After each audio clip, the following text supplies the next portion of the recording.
YCP అధికారంలోకి వచ్చాక సొంత కంపెనీ. ఎస్, సుప్రియా శ్రీనాథ్ రెడ్డి ప్రేమ రాస లీలలు ఈ ఋషికొండ ప్యాలెస్ లో ఉన్నట్టు మనకు తెలుస్తుంది. వాళ్ళిద్దరి సుఖం కోసం, వాళ్ళిద్దరి సుఖాంతమైన జీవితం కోసము వైజాగ్ బీచ్ పక్కల ఒక ప్యాలెస్ కట్టుకున్నాను. ఆ ప్యాలెస్ పేరే ఋషికొండ ప్యాలెస్. ప్యాలెస్ పై పూటకో పాట 7 స్టార్ హోటల్ కన్వెన్షన్ సెంటర్ అని తొలుత ప్రకటన.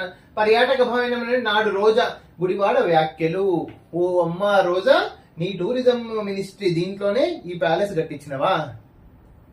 నీకేం తక్కువైందమ్మా? జబర్దస్త్ లో కొంచెం షోకు 2 లక్షలు వస్తున్నాయి. నువ్వు వాడికి వెళ్ళి మళ్ళీ ఏం సంసారం చేసినావు వాడా? మొత్తం ఆంధ్రప్రదేశ్ లా సంసారం అంటే రాజకీయ సంసారం, మళ్ళీ ఇంకేమో వేరే అదేంటిది ఊహించుకోవద్దు. నీకు అసలే ఊహించుకోవడాలు వద్దన్న, కళ్ళలో నుంచి నీళ్ళు వస్తాయి కదా, ముందే చెప్తున్నాను. మళ్ళీ క్లారిటీ ఉండాలి కదా నీకు ఏదైనా.